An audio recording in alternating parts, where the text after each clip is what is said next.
I'm Al Michaels with Doc Rivers. Michelle Tafoya and Stuart Scott will work the sidelines. Can the Pistons pull off one of the great upsets in NBA Finals history? Right now they're on the verge of that. The Lakers are just trying to take the series back to LA for a 6th game on Thursday and if necessary a 7th game on Sunday. Oft times when there's an upset in the making, there's a lot of mystery, there's a lot of luck involved. Not so here. It's simple. The Pistons have just played better, including in the 2nd game when the Lakers needed a miracle to pull out a victory. In fact, the Lakers are the lucky ones. They're lucky they haven't been swept. Doc, Phil Jackson first, the Laker coach. We talked to him earlier. What can a guy who's never been in this situation with a veteran team, down 3 games to 1, what can he do? What will he do? Well, I think the first thing he has to do is make his players believe. He has to tell them that the solution is in the locker room. It's not about changes. What we do, we have to do it better. More importantly, he has to let them know that if they win this game, the rest of the playoffs are at home. But more importantly, he has to get more than just Shaquille O'Neal and Kobe Bryant playing. He needs one more guy.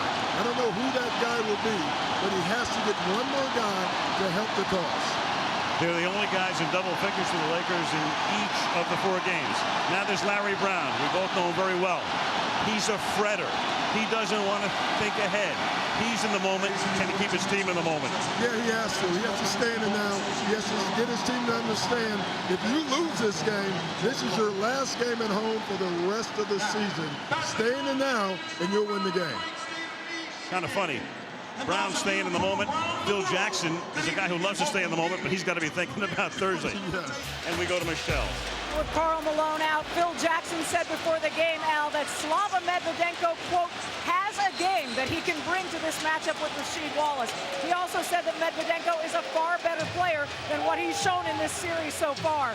But Phil also said he has told every one of his players to be ready to play tonight as he plans to throw everything he has at Detroit. And speaking of Detroit, let's go over to Stuart Scott.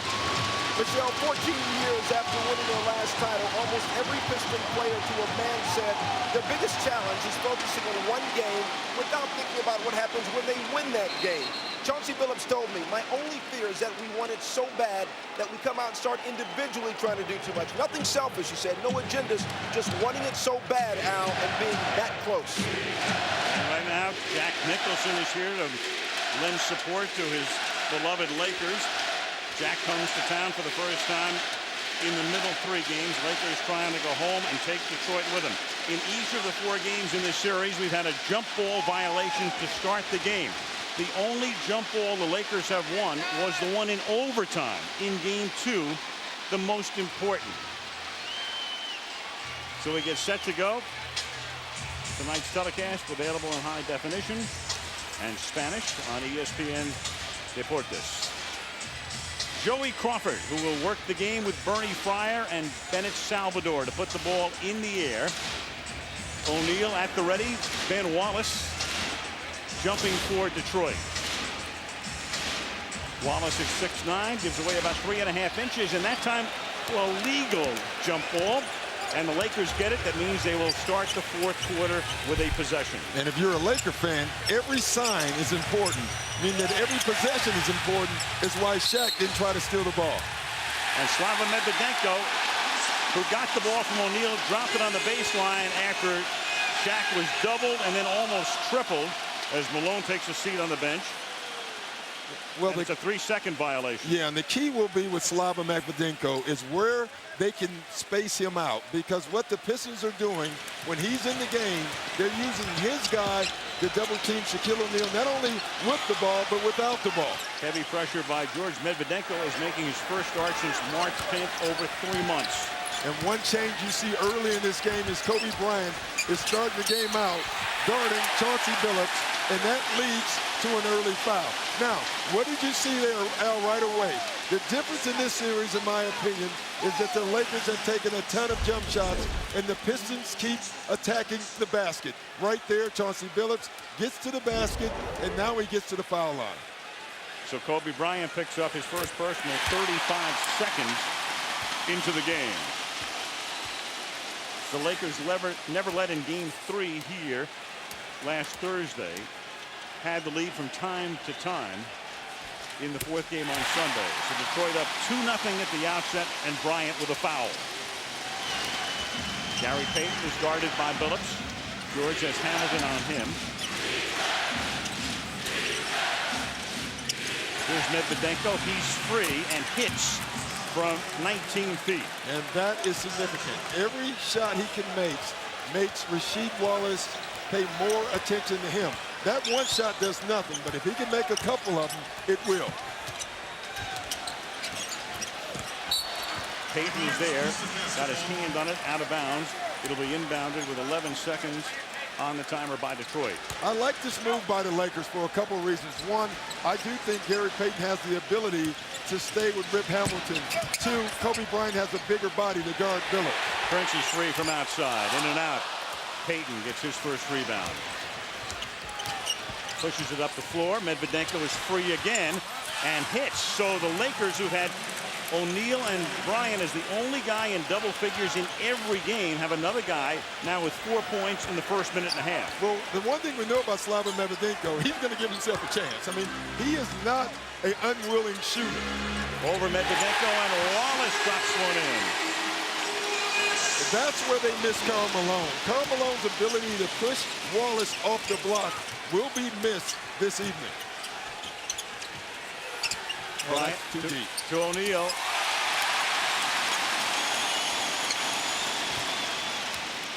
Jack misses his first shot of the night after scoring 36 with 20 rebounds and a tremendous performance the other night that was wasted. And Billups has it knocked away, stolen by the Lakers. Medvedenko again. Can he make it 3 in a row? Yes, he can. So Slava Medvedenko replacing Malone. You know he can give him the offense that Malone can't. And Doc, as you pointed out, the big question is against Rasheed Wallace. Yeah, and the key for Rasheed Wallace is will he stay on the post? He has a habit of popping out off the block. That's where the Lakers would love to see him. Medvedenko tried to front him. Now he gets behind him. And as Wallace works the ball outside, there's a foul here on the Lakers, on Devean George.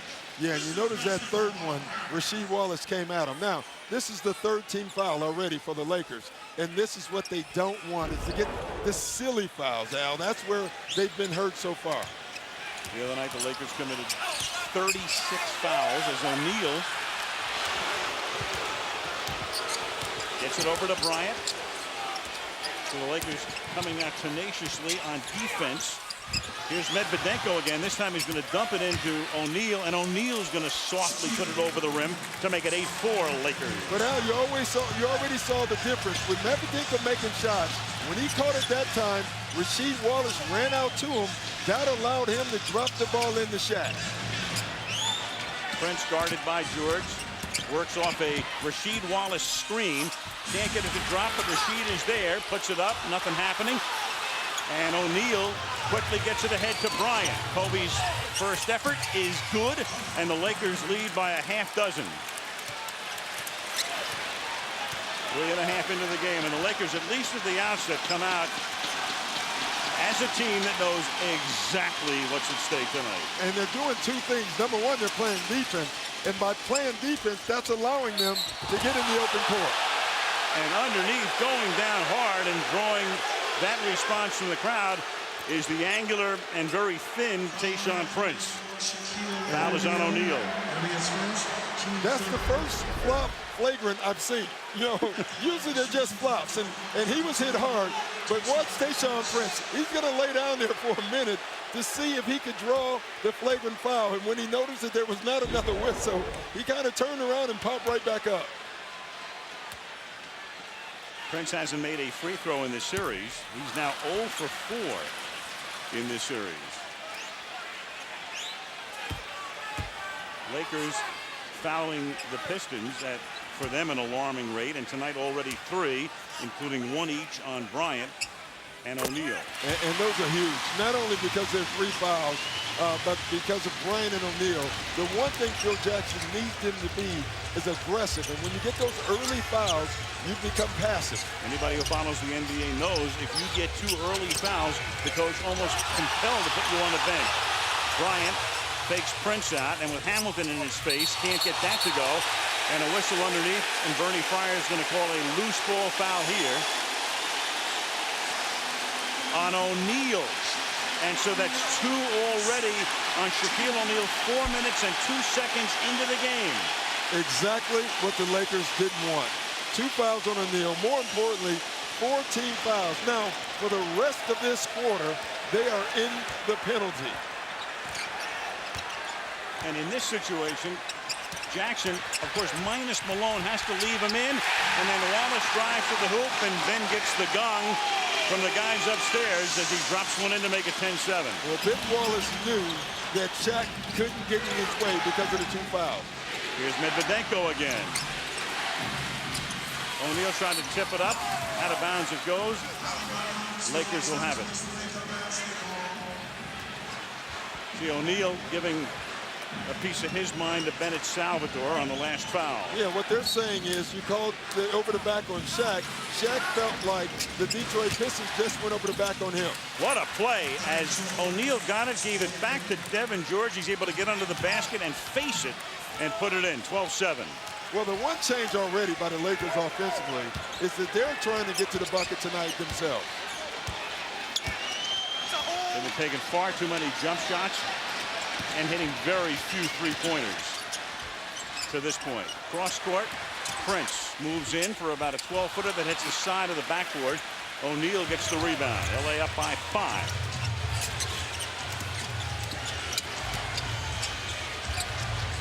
Medvedenko to Shaq. Medvedenko again.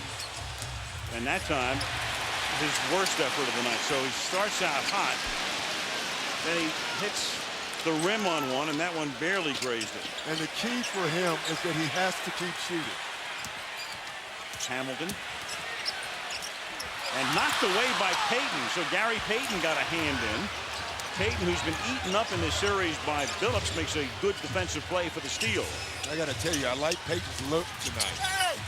Bryant goes underneath, loses the ball. No foul is called, and it winds up in Medvedenko's hands for the basket. This is the most engaged that I've seen Gary Payton in a long time. That doesn't mean he's going to play well, but he is engaged into this game. Stanislav Medvedenko has already scored 8 points. Amazingly, Kobe and Shaq, as we mentioned before, the only Lakers in double figures in 4 consecutive games. How unusual is that? Well, this league's been around 58 years. That's 42,000 plus regular season games, about 3,000 playoff games. It's never happened. Never. That's an unbelievable number. Shaq comes out of the game here, and from the corner, it is Tayshaun Prince for a long 2. So O'Neal with 2 fouls out of the game. They have Bryon Cook in the game. Here's Kobe now. Kobe draws a crowd. Boy, he sure does. Yeah, what else is new? Medvedenko trying to get into double figures, and Medvedenko gets fouled as he works the baseline, and that will be the first foul, and that's Rasheed Wallace. Now, Wallace has been in foul trouble in this series. In the first 3 games, he barely played in any of the second quarters, and then the other night, he stayed out of foul trouble and had a great night. Yeah, and that was why he had a great night, because he was allowed to play the whole game. Cook missing. See, that's the one thing Cook can do. Now, you're wondering why Phil Jackson takes Shaq out. Well, he has 2 fouls. That's number 1.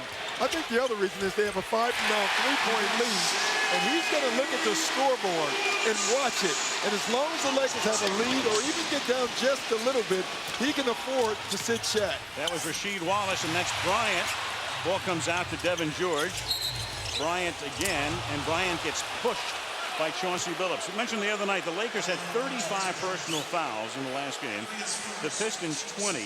That was the largest difference between the number of fouls for 2 teams in any game in the 58-year history of the NBA Finals. We'll beat a lot of them at the end, but still, it's been the story of the series. Yeah, it really has been. And the reason it's such a big story, Al, is because the Lakers led the league in free throws. Cook made a terrible pass, but it came back to Bryant. And then the call is against the Lakers. You know, that's why you don't play rookies, honestly. And I hate to be so harsh. But first, the pass. I mean, you're in the World Championship game that you can be eliminated. You get on the floor and you throw a no-look pass to another big. I mean, that's number 1. And then to commit the foul after that, you know, Phil Jackson is thinking, That's probably why I don't play young guys in finals. Phil's also thinking, how bizarre is this? I've got 4 Hall of Famers and a 5th Beatle to start the season. I'm in an elimination game, and I have to have Cook in the game early. I have to have Medvedenko in the game early. I've got Malone in street clothes and Shaq with 2 fouls. Yeah, and that's a tough situation. But one of the things Phil Jackson talked about early in the year is how much he enjoyed working with Cook and Luke Walton. And he thought that they both would be excellent players. I don't know if he knew that he would need them this early. 6 straight points for Detroit. 7-point lead is now 1. Bryant guarded by Prince. Shoots over him. Doesn't drop. Big Ben high for the rebound. Now the Pistons can assume the lead here. Billups puts it on his hip, goes all the way, got the bounce. So Shaq goes to the bench, and the Pistons are on an 8-0 run. And that's not a coincidence. They're struggling scoring on one end, and the Pistons are attacking the basket on the other end because they know there's no shot blocker. Shaq has been on the bench in this series. Our club has been one of the most difficult clubs to project how they're going to play of any team I've ever coached this particular year. So much of it depends upon Shaquille. He expanded himself so much the other night. We wasted one of the great games that we saw him play in this playoffs. It's going to depend upon him. Right now, I think we're feeling really pretty good about it. Kobe's guaranteed the fact that we're going to win. That in itself says something about it, and I like the mental attitude of the ball club. He was talking about Shaq and wasting that performance, and they wasted their lead here. 8-0 run in a little over a minute and a half that Shaq was on the bench. Yeah, This play resumes, he's back in. Yeah, and I thought that what Phil was doing was right. He was going to wait, look at the score. Now they're down. He put Shaq back in. I think this is a huge, key part of the game right now for Detroit. They have Shaq in foul trouble. They have the Pistons. They have the Lakers in penalty. They must keep attacking this basket. And that was Devean George with the slam to make it 16-15. Meanwhile, Kobe Bryant for the Lakers has started out cold again. Kobe 1 for 5, hitting only 38% from the field in this series. Prince all the way, drops it in. See, they know that Shaq can't help. And if he does help, they're going to throw their bodies right into him. So it'll be interesting how Shaq handles this. And that'll make Prince very effective as well. He loves that move. Goes to the lane and puts it in. Shaq misses, gets his own rebound, and stuffs it back in. Even a passive Shaq is aggressive. Even a passive Shaq is effective. You know what I mean? And a passive Shaq who knows his season could be over.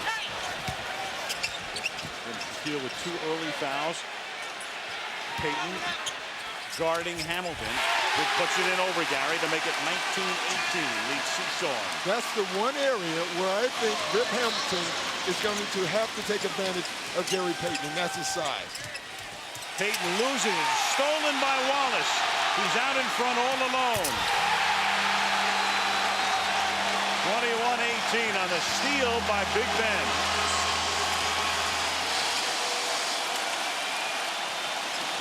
Feeding O'Neal again. Medvedenko can't get it to drop. Rebound to Billups. Pistons running the floor.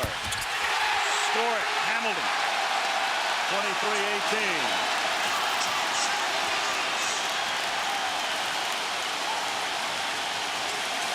Crowd roaring. 5-point lead coming down to 2 minutes to go in the period.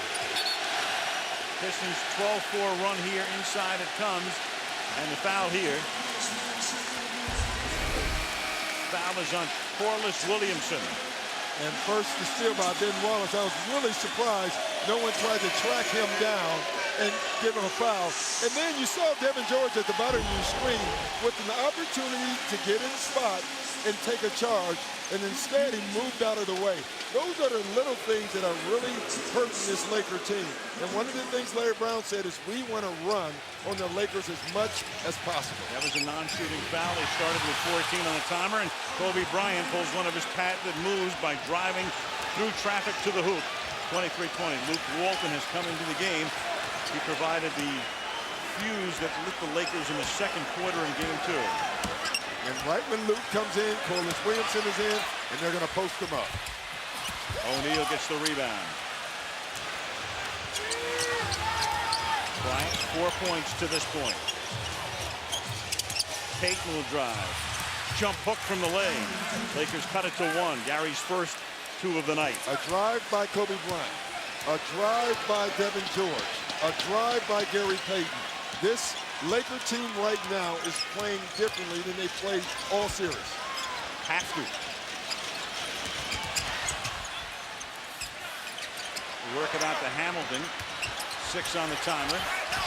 Williamson would have counted. He'll go to the line. You know, I was thinking, Doc, in this series, the 4 games, you have 4 quarters and an overtime period. There are only 2 sections that I can remember the Lakers dominating. One was the Walton part of game 2 late in the first half, injecting the energy. The other was the overtime period. Apart from that, it's been either the Pistons or neutral.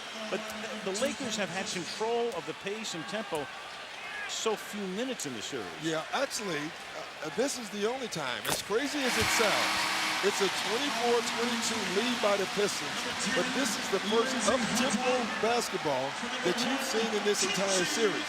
So if you're Phil Jackson, you're looking at the score, you know you're down, but you got to think he likes this tempo much better. There's more driving to the bucket, and there's more running in the game and open court basketball. That's the way the Lakers actually want to play.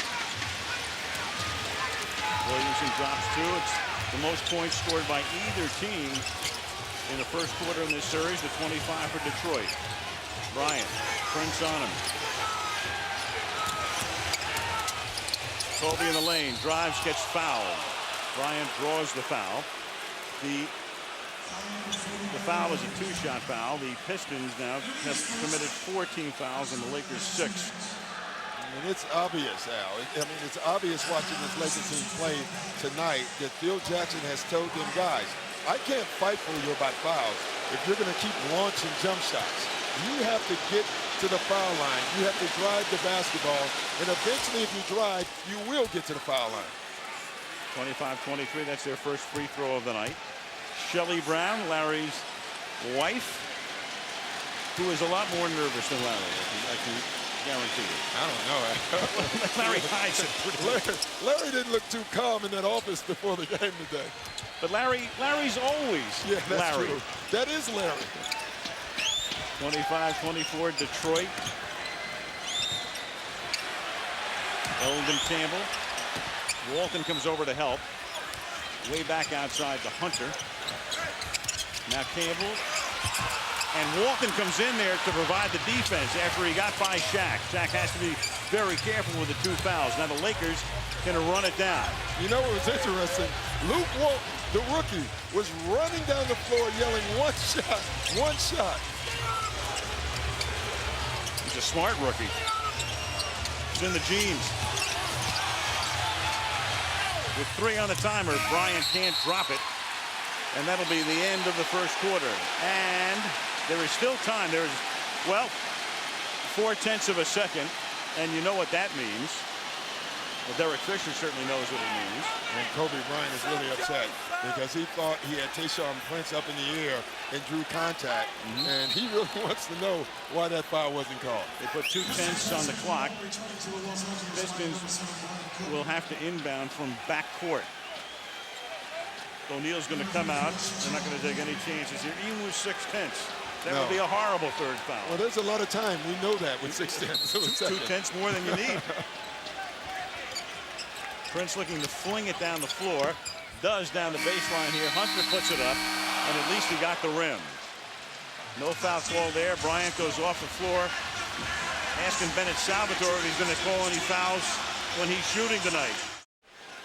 25-24, second quarter. Al Michaels, Doc Rivers, Michelle Tafoya, and let's check in with Stuart Scott. Al, interesting in the last time out, Larry Brown did acknowledge to his team that Shaq has 2 fouls, but he also said spread the offense, meaning make sure you continue to run our offense. He even looked at his big man and he said, stop trying to get the fouls, try to score. Al? Thank you, Stuart. And that is really significant because what players and teams do, they focus so much on trying to draw the foul on Shaq that it actually takes them out of their rhythm and their offense. That was Williamson dropping in the first points of the period. Kareem Rush is in the game, so is Derek Fisher. And Kobe has the ball stolen.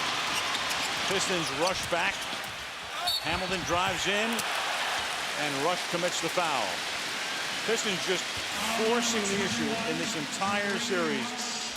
Moving the ball around, getting through the middle, forcing the Lakers to commit fouls. Yeah, they really are. They're getting so deep with the dribble penetration that either you foul them or you give them an easy two. And that's been their game plan throughout. Now, the only change so far in this game and in this series is today or tonight the Lakers are trying to do the same thing. Even that last shot, Kobe Bryant got it stolen from him, but he is trying to attack the basket. I think that's the right thing if you're the Lakers. Hamilton misses the first of two. Billups is the leading scorer with 6. The Pistons, you talk about spreading it out and balanced scoring. They have 6 guys who have between 4 and 6 points. The Lakers, meanwhile, have Bryant now with 6. Medvedenko had a quick 8. He's on the bench right now.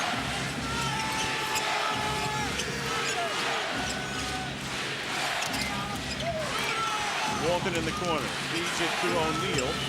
5 on the 24. Back to Shaq, and Shaq gets held as he's going to the basket by Rasheed Wallace. You know, it's interesting.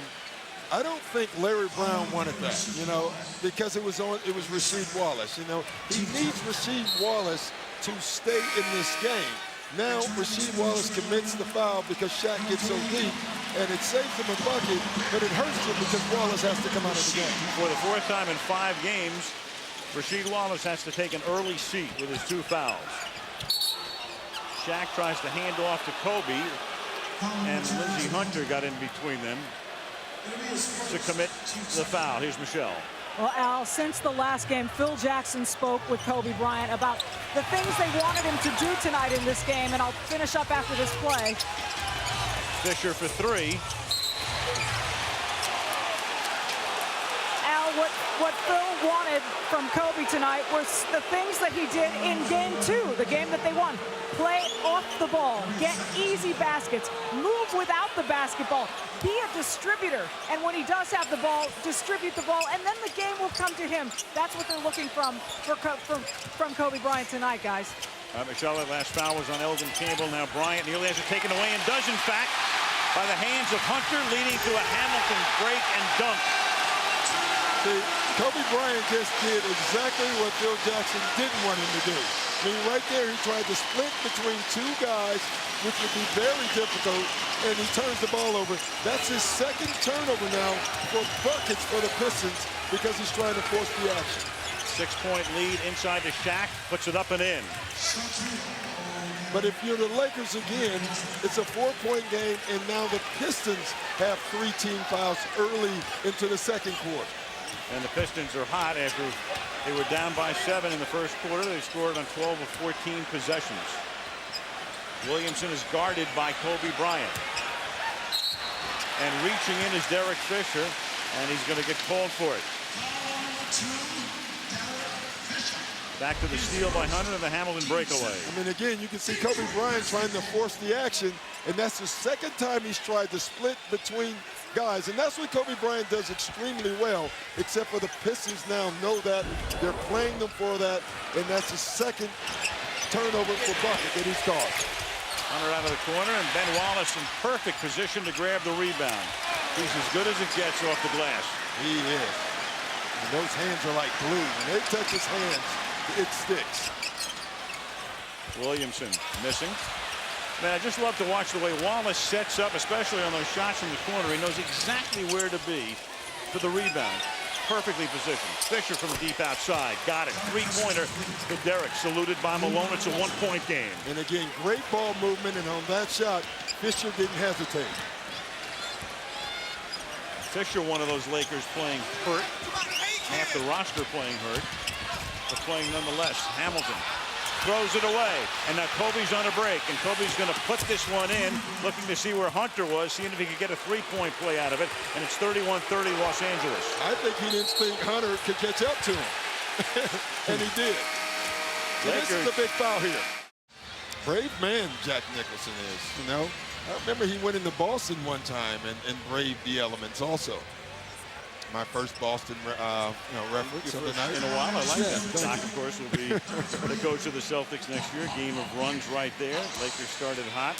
Then Shaq sat down for a minute and a half, and the Pistons were off and going. And now after Fisher committed the foul on the inbounds play, which means Ben Wallace is at the line for two. He makes the first. Fisher working on Jackson's behalf with Bennett Salvatore. And if you're wondering why they're shooting free throws out, it's because the ball had not been inbounded, so it's an automatic 2 free throws. And there's Kobe Bryant again attacking the basket. Now, that's a good thing. You want him to do that. What you don't want him to do is try to split and force the action. And turn the ball over or commit an offensive foul. That foul on Hunter. Game tied at 31, 8:45 to go, first half. Fisher gets it back into O'Neal. Can't get it. Hunter comes away with it. Campbell. Pistons love to force the ball up the floor. One of the reasons is it makes Shaq work that much harder. Yeah, it's like chopping a tree down. They say it may not give him make a big deal for the first 3 quarters, but by the 4th quarter, they don't think Shaq can keep running. Hamilton gets free. Back door. And that's a rare sight that you will see Rip Hamilton driving towards Shaq and Shaq getting out of the way. But that's because of the 2 fouls. Bad pass, and it results in nearly a Piston basket, but at least they go to the free throw line. Well, I tell you, talking to Phil this morning, one of the things, 2 of the things he said we couldn't do is, 1, we couldn't make silly fouls. They're making them. 2, he said, we cannot turn the ball over and allow them to get easy buckets. And they are doing it at a high rate right now. They've turned it over 7 times in the first 16 minutes of the game. Log on to the NBA store, NBA.com. A lot of good stuff right there. NBA.com. You know, what Phil Jackson is saying is that he believes that his team has actually played good defense, minus the turnovers, which are easy buckets, and the fouls. Payton comes back in. Kareem Rush departs.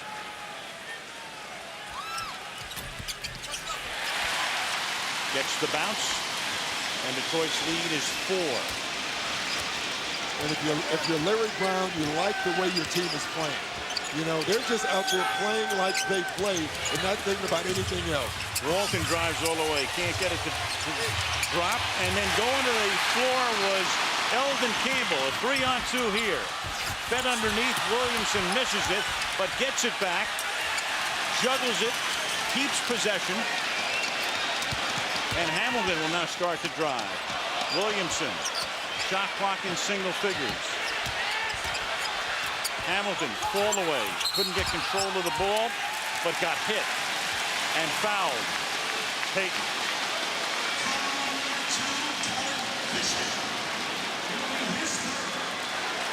Jackson's up, arms folded.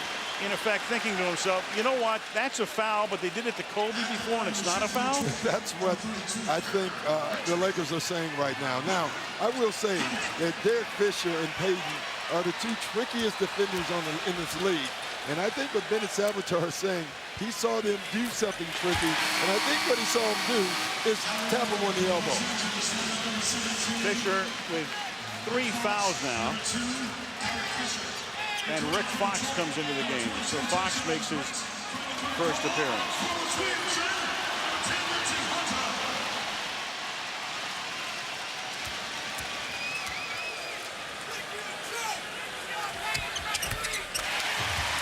And Detroit up by 6 again. So after they had a 6-point lead and the Lakers overcame it, Detroit up 37-31.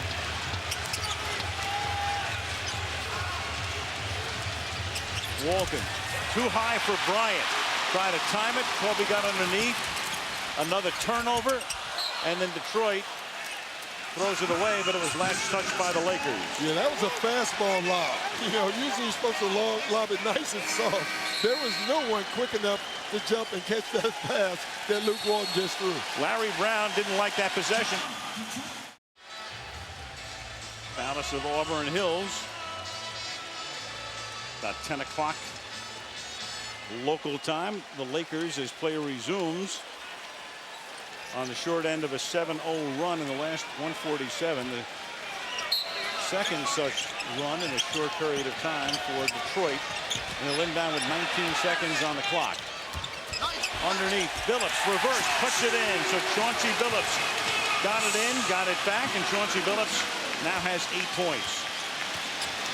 Biggest margin in the game.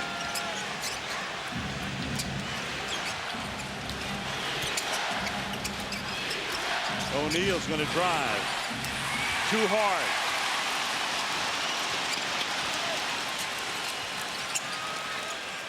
Stolen by Bryant. And Bryant, as he's moving down the court, gets fouled by Tayshaun Prince.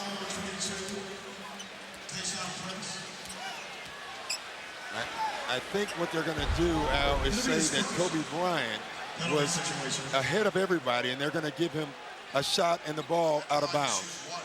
They were near, close enough to a breakaway. And there again, on that last replay, you saw another uncontested layup by the Detroit Pistons.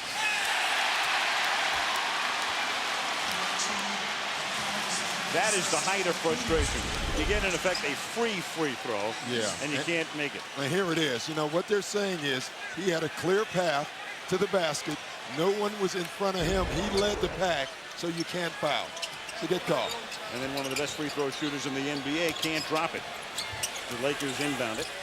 6.5 to go first half. Bryant working off an O'Neal screen. Goes all the way, puts it up, and it doesn't go, but it'll go to the line.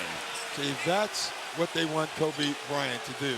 And that was terrific execution. They swung the ball to the left, acting like the ball was going to go there. And then Shaq came up from the bottom and gave a terrific pick, which allows Kobe to split and get into the paint. And you can see there the foul on the arm.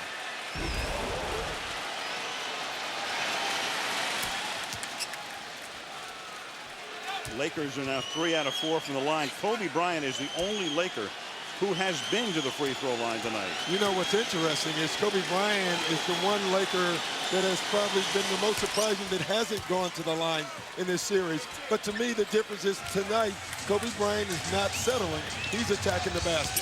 Attacking, and of course the Lakers will tell you on the other side, they're just not getting the calls. But the one thing Jackson didn't do before this game is start to bait the referees through the media. Phil's been pretty quiet about that over the last 48 hours. Or 40 anyway.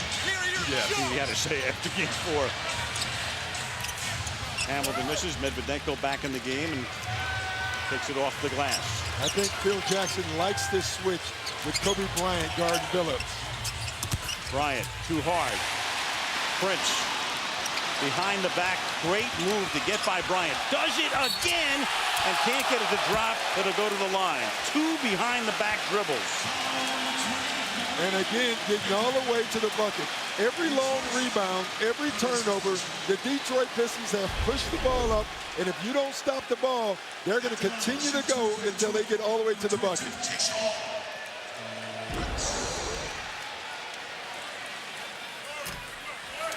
Prince, who grew up idolizing Kobe Bryant. You know, I say he idolizes Bryant as Okur and James come into the game.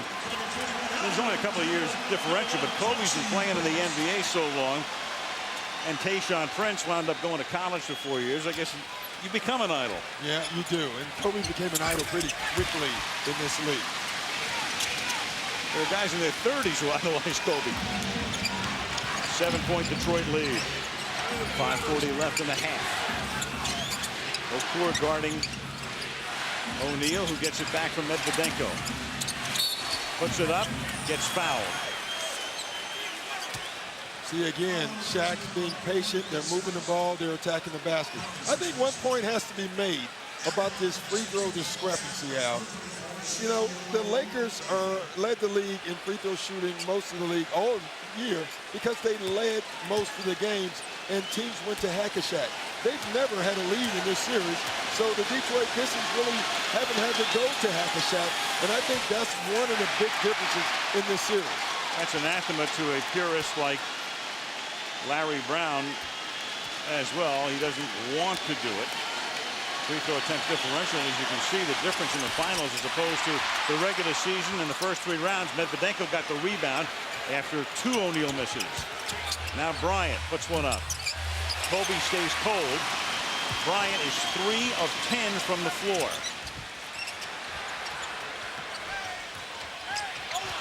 And Payton tries to steal, can't keep it inbound.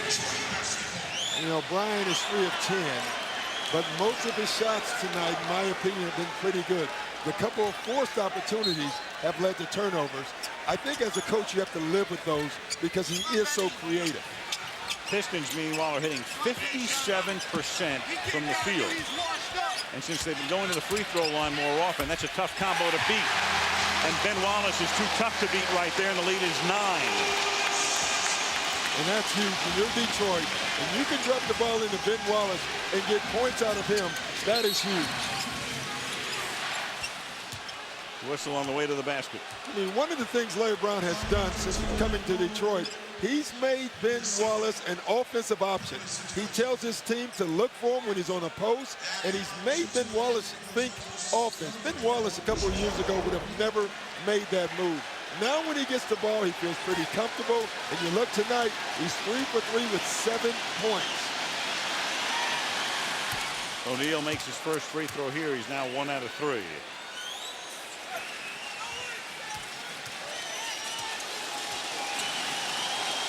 Lakers had an early 7-point lead.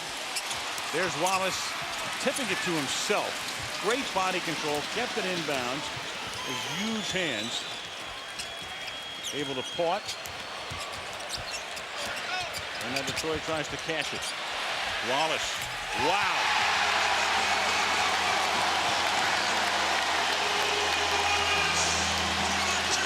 (44-34). The lead is double digits.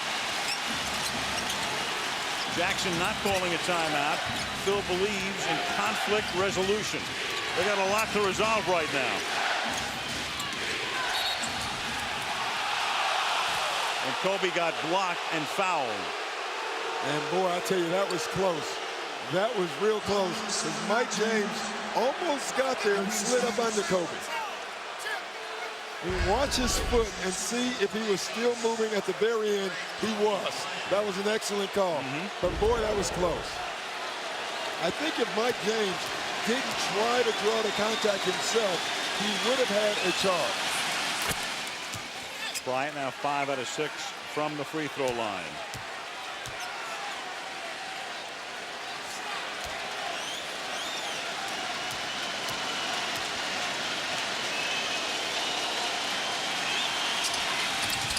Drops them both. Pistons up by 8. Fox picks up Prince in backcourt.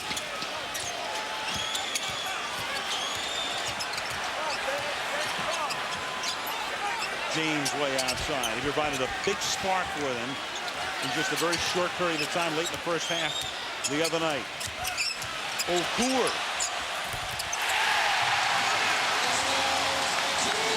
Mehmet Okur. And Medvedenko right now, even though he's giving them some offense, is a defensive liability for this Laker basketball team. He's getting scored on from all angles. And the call here on the Lakers. That's on Shaquille, so that's his third. He picked up 2 early ones. Third one here away from the ball.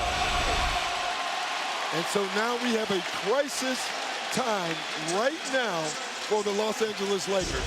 They have 3:36. They're down 10 points, and they probably will not see Shaq the rest of this half. This is key. Jackson left O'Neal in the last game of the Minnesota series, the conference finals, and he picked up a 4th foul in the first quarter. From the corner, in and out from Prince. Medvedenko gets the rebound. So O'Neal on the bench. Malone in street clothes. Fox posting Prince. Turnaround off the glass, and Rick banks it home to make it an 8-point game. And Rick Fox has been begging to play. You know, one of the points he made was pretty interesting. He said, hey, everybody else is playing injured. I would like to play injured also. And, you know, when a player like him asks to come in, it's pretty smart that you see Phil Jackson plug him in. Look at Ben Wallace going right by Medvedenko. Putting one in from about 10 feet. And what Ben likes to do before the game, as we know, Doc, is take the big ball, take a bigger ball, and try to make baskets with it. It's kind of like being out on the putting green. You know, you have those tiny little holes. I knew where you were going. Of course. Like, we share the same no love. doubt. Same passion. You know, it's funny, too, because that ball was really invented for ball handling. Ben Wallace has turned it into a shooting gimmick, which some guys do use it for that, and it's really paid off for him. It's working tonight, and there he is again. Big ball, small ball, and that was after they had about half of the 24-second clock to work with on the inbound. 10-point lead. Phil Jackson was telling us earlier today one of the things the Lakers had to do was hold their turnovers to 8 or less. The Lakers have already turned the ball over 9 times in the first half. And the reason he's saying that is because he says that they've played pretty good defense in half court. What they can't do is give Detroit easy buckets, and that's exactly what they've done. Cook gets doubled in the corner. Nowhere to go with it. 4 on the shot clock. Out to Rush. He's got to shoot. He does at the horn and makes it. Kareem Rush, who was so big in the clinching game against Minnesota, with 6 3-pointers. Boy, that was a huge bucket, and it was amazing how unrushed Rush was. Did that make sense? Perfect. Doc, that's why you can't coach. You got to come back here next year. From the corner, a 3-pointer for Okur. Big answer's big.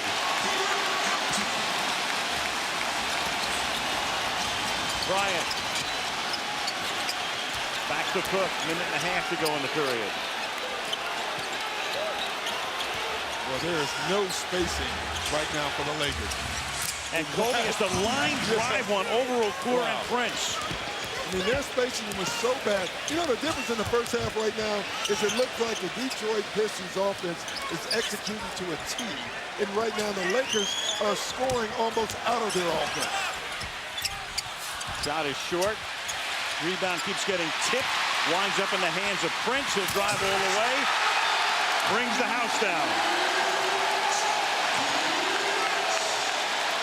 The Pistons in this series just eating the Lakers up on the offensive glass. And that's length and athleticism coming together at the same time on that last possession. The ball stayed up in the air, and they got both. 20-second Laker timeout.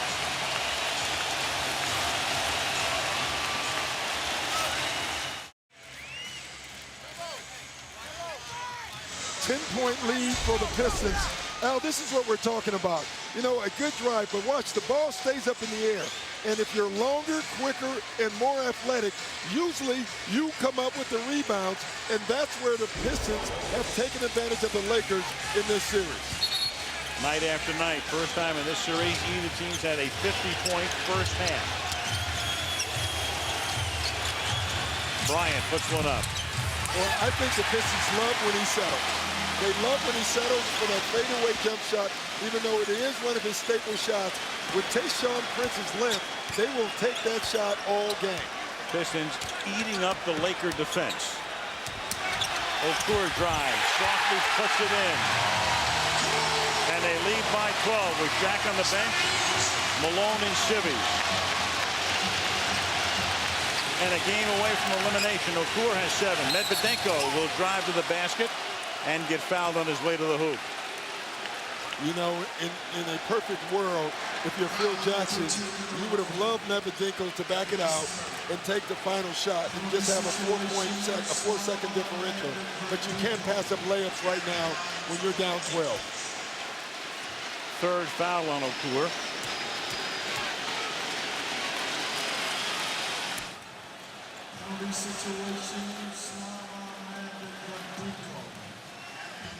Well, I've heard of the Tiger Slam. I guess this would be the Davis Slam if he gets this. Medvedenko trying to become the first Laker apart from O'Neal and Bryant to go into double figures, and that's a small consolation to Phil Jackson right now because his team is going to go into the locker room trailing in a season in which they were built to win this title. And this year only. Because it'll be a different team next year. And the Pistons right now trying to make it a dozen points if they can. And James puts it up and doesn't have it. And there only a fraction of a second left on the clock. It's the largest halftime lead for either team in the series. So Detroit fell behind by 7 early. They put Shaq on the bench. They caught him. The lead seesawed a little bit. And now Detroit with a great run in the second quarter. They outscore the Lakers 30-21. And Detroit leads 55-45 at the half. We go to Stuart Scott. Ben Wallace, 11 points. You guys are shooting over 60%. You're the Pistons. You don't shoot 60%. What's going on? I mean, that's what confidence do for you. You know, we got some stops. We was able to get some clean looks. And tonight, the shots just falling for us. Why are fast break points? You guys got a bunch of them. Why are they so important for this game? Because, you know, they got the big fella down inside. And if you slow the game down, allow him to get position, you know, he's going to bang you all night. So we want to get out and make him run a little bit, try to wear him down. 24 minutes away from what could be a championship. What's your biggest concern at halftime? Just that we don't come out a little bit, you know, over-aggressive. You know, we got to stay poised, continue to execute our offensive set, continue to get stops, and allow the game to come to us. All right, Ben, appreciate it. Good luck in the second half. Second half ready to begin. Detroit up by 10 points at the Palace. Al Michaels with Doc Rivers, Michelle Tafoya, Stuart Scott. A lot of different things we can talk about. But again, one of the things, Doc, is the fact that the Pistons are having their way against that Laker defense. Lakers started out pretty good, defending almost every shot, and then all of a sudden they became a sieve again. And that's been a staple of this series. All series long, the Lakers have come out and played defense for, you know, a quarter or maybe a couple of possessions, but they haven't been able to maintain it throughout the games. And this is what you see when the Lakers don't play defense. You see layup after layup after layup. And this is not just this game. It's been the entire series. They're running on all cylinders, 61% from the field, 10 layups, 3 of those are dunks, 11 points from Ben Wallace, who's not an offensive player, and they've had a ton of wide open shots that don't even count as layups. 26 points from not only in the paint, but you're in the easel, I guess, at that point. I mean, you're right there. Layups, dunks, you know, and the Lakers are right now in a lot of trouble. Yeah, I will say this, though. Shaq left, they were down 10. He comes back, they're still down 10. I think that's significant. Back he comes at the start of the second half. We go to Stewart. Al, I asked Larry Brown what he told his team about making this just one simple half of basketball. And he said, I really told them, just keep doing what you're doing. Do your job and you'll be fine. But then he smiled and he said, but I did tell them, enjoy this. And I told them several times. For a report of the Lakers, let's go to Michelle Tafoya. Stuart, as I was standing outside the Laker locker room during halftime, something very unusual happened. A Laker official came out of the locker room and shushed people in the hallway. Things were obviously getting tense inside that locker room. Kurt Rambis told me players were attentive. We're overplaying guys on D. We're allowing them to penetrate. Back to you guys. And this begins, the second half does, with a Rasheed Wallace three-pointer. Boy, and that's a big one. I know it's early in the second half. Rasheed Wallace really didn't get involved in the first half, and Larry Brown came out of the halftime making sure that Rasheed Wallace touched the ball. Here's O'Neal. And the Lakers will need a lot of that. I was going to say, Phil Jackson came out, and he said, make sure Shaq touches the ball. Shaq got a little bit of rest because of the foul trouble in the first half. And again, Ben Wallace takes the rebound away. And he's just quicker to the ball. That's what you keep seeing in this series. The Pistons are just quicker to the basketball. Prince. Wallace has to come out. Wallace is going to drive all the way. Payton back for the Lakers. Medvedenko. Here's Bryant in the corner. Medvedenko is open from inside the arc and misses. You notice how Medvedenko came out and he made those 3 shots. And since then, he has really struggled. He's starting to hesitate. You know, that's the difference between a great player and just an average player. The average player will make a couple, but when he misses, he loses his confidence. A great guy, great player will keep shooting. Prince short, but again, they keep it alive, and Ben Wallace gets the assist on the Hamilton layup. That was a great example of what I've been talking about that last play. A loose ball. Shaq reacts, so does Ben Wallace, but Ben Wallace is quicker to the ball. Now Bryant, and Bryant gets fouled. That one is on Tayshaun Prince. That'll be his first. I mean, I want you to look at this. You see Shaq and Ben both go to it. Ben gets it quicker, and that causes a layup. Second shots and free throws have killed the Lakers in this series.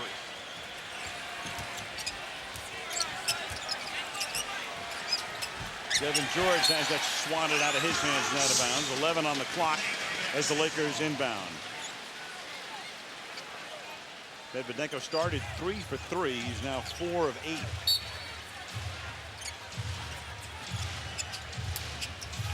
Payton having trouble getting it in, just does. Bryant, 7 on the 24. Kobe goes all the way, left hand stuck.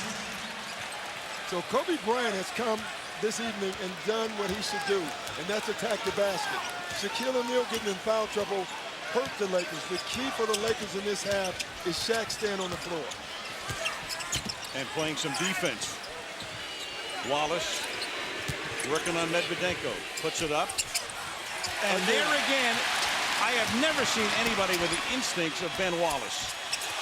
He knows exactly where to be. And he's quicker than everyone else on the floor. I mean, how far do you have to go back in the NBA annals, Doc, to think of a guy who knew exactly where to be like that? Dennis Rodman.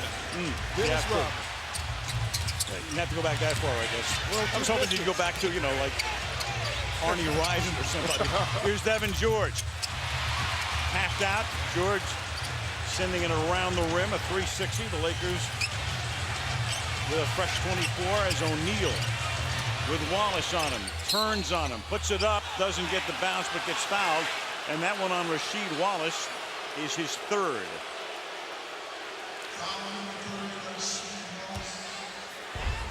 And you can see this here. What they're saying is Rasheed Wallace hit with his arms and his body.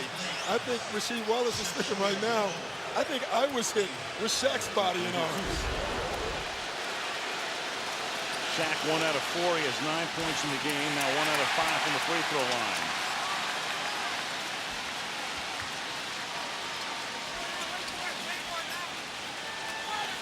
Lakers have taken 14 free throws tonight, made 9. Pistons 18 and made 14. This is 2 here, and Larry Brown saying before the game to us, you know, we got to beat him at the foul line. But tonight they're beating him from the foul line and from the open court. Oh, beautiful pass to Hamilton, and then Devean George comes in for the foul. What a great cut by Rip Hamilton. He created the entire play with his movement. I mean, just take a look. Watch him start it out. He goes over. He changes speed. He stops. Payton goes over top. He back cuts, and he gets to the bucket. I tell you, he's the guy that you would not enjoy guarding. He's like a hyperactive kid. Riddling. Yeah, I'm thinking the medicine cabinet, yeah. Yes. I mean, it's like a parent chasing a precocious. Exactly. Yeah, I know what you're saying. You can take him to the doctor, but in the NBA you can't. Right. 12-point lead.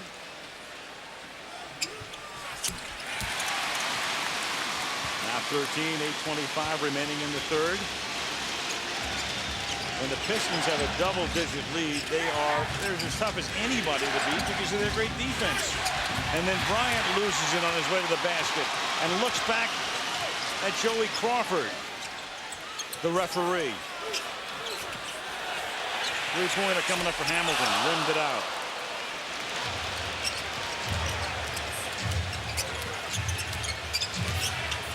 Payton has 2 points tonight. George passes up the 3, sends it into Shaq, and he has the easy layup.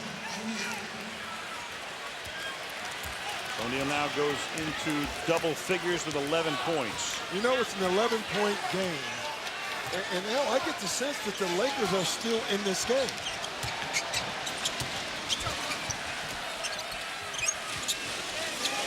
Doc, my sense is 3 months ago they'd really be in the game, but I'm not sure right now. And a 24-second violation. I say that only because of the dominance of the Pistons in the series. The Lakers keep living on the edge. They've taken themselves right to the precipice right now. Phil Jackson has to mix and match and play a makeshift lineup. And Larry Brown is making all the right calls. Well, you really have. But when you look at this game right here, I'm looking at the way the Lakers are playing. They look like they're aggressive. They're taking it to the bucket. They're drawing fouls in the half. They might have a chance to get in penalty first in this quarter, which would be different. I tell you, this game is becoming really dangerous for the Pistons. They called that on Rasheed Wallace. You saw Ben Wallace put his arm up as if to say, call it on me. And they've called it on Rasheed, so well, that's 4 on him. And that's because it was on Rasheed. And what Ben Wallace was trying to do was sell to his team or to the refs that the foul was on me. No so this sale. is the first time now that Rasheed Wallace has gotten in trouble in the second half. Right. So he picks up his 4th with 19 minutes and 5 seconds remaining in the game. And O'Neal picks a pretty good time for the Lakers to make both. Single digits now, 9-point game. Double teamed in backcourt. And Devean George runs away and goes, come on, we had him. They call it on George, and Billups goes down as George picks up his 3rd foul. You know, it's funny. Billups looks down and said he slipped on the play, yet the foul was called already. Phil Jackson has never lost 3 playoff games in a row. They'll have to pull one out here to keep the series alive. Hamilton. Ben Wallace went high in the air. Prince couldn't put it in, and O'Neal fights for the rebound and has it. And the foul is called on Tayshaun Prince. And now the Lakers are starting to amount the fouls. They're going to have a chance to be in penalty. That's 4, so 1 more, and the Lakers will go to the line for the rest of the quarter. 6.5 to play. Payton, little fall away, doesn't go. Ben Wallace with the rebound. That used to be Payton's staple move. And you can see most of those shots now are front of the rim, which indicates tired legs. And guard Rip Hamilton will do that. Hamilton can't get there, but Campbell does. Rip Hamilton calls that play with the dribble penetration.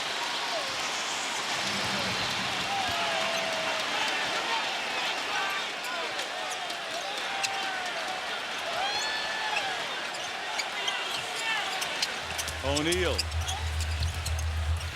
Ben Wallace cleans the glass again.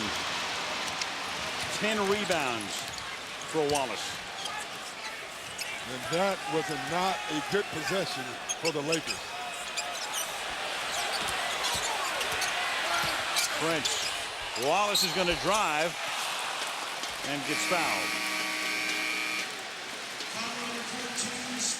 Now, I'm looking at the Laker lineup. Phil Jackson told us one of the things that he might do is go small. And I think he used the word ultra small, and he's done it. Bryon Russell right now is in the game at the power forward position. Michelle, what went on in the huddle? Well, a couple things. Phil Jackson came right to the guys and said, you cannot give them rebounds. And during the rest of the timeout, he said, we've got to get stops. And he reminded them, we have to play right through the foul calls. Don't throw your arms. Don't shoot looks. Don't talk to the refs. Your only recourse is to play through the fouls. Play defense with your feet, not with fouls, guys. That's it. You go to all of the fuel left in the tank. Bryon Russell in the game. And again, this is where the Lakers have come in a situation where Malone can't play. in a desperation game, you go to a guy, Bryon Russell, who has played so little over the last 2 months. Bryant drives, jams one home, 10-point game. Yeah, this is the first sign that this Laker team is looking for something. Billups. Open in the corner. Prince misses. Phil Jackson's like a manager in an elimination game in the World Series, as Devean George can't hit what would have been a big one, and Wallace gets the rebound. If you're faced with elimination in the World Series, you'll use every pitcher, every player, and Jackson's done that tonight. They have 12 guys. One is in civvies. That's Malone. They've used the other 11. Prince drives, softly throws it in. I'm watching that possession. The Lakers players didn't know who they had. They got mixed up because no one knew who was guarding who, and that's why Tayshaun Prince got all the way to the basket. And that's what's going to happen when you play a quintet that has played so little together. O'Neal starts to go to the hoop. Bernie Fryer calls a foul. Even if it's not a shooting foul, they're still in the penalty here. Look at this. Look at guys running around. They don't know what they had. Two guys runs here. Shaq has to try to help. I mean, in a game like this, when you come off the bench, you must communicate with each other. I have Rasheed, you have him, and you have to play. That didn't happen, and that just gave up 2 points.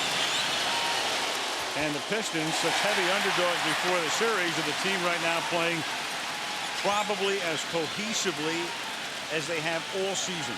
You know, you're right. One of the things I've noticed in this series is whenever you hear a Piston player talk, he knows exactly what he is supposed to do. When you hear a Laker player talk, he sounds like he's guessing and talking about what they should do. O'Neal missing both free throw attempts. He's 3 out of 10. The Lakers are 11 of 19. Dan Wallace over Bryon Russell. That's what happens when you go small. Now Larry you have Brown, a small Shelly guy Brown. on Ben Wallace. Kobe loses the ball. There's no foul in the lane. Here's Billups on a drive. Got it. Goes to the line.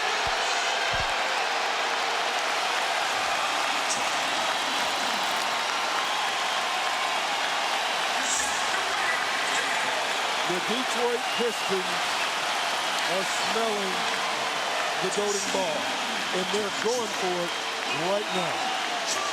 Shelly Brown.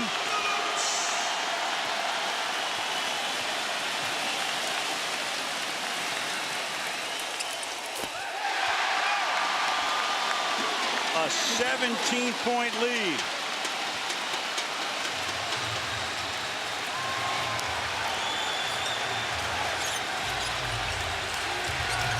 O'Neal. Bryant. Give and take with Shaq. Goaltending. Ben Wallace did that on purpose, Al. He knew it was going in. He wants to show the intimidation factor of the Detroit Pistons. This reminds me of Patrick Ewing against Villanova. Just knock it out to scare him. He didn't care. He got the gong anyway from upstairs. The Gong Show.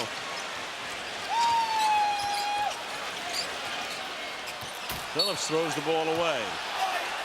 Billups is going to contend that it was touched by a Laker. I thought it was deflected, to be honest. You know, from our angle, it really looked like it was deflected.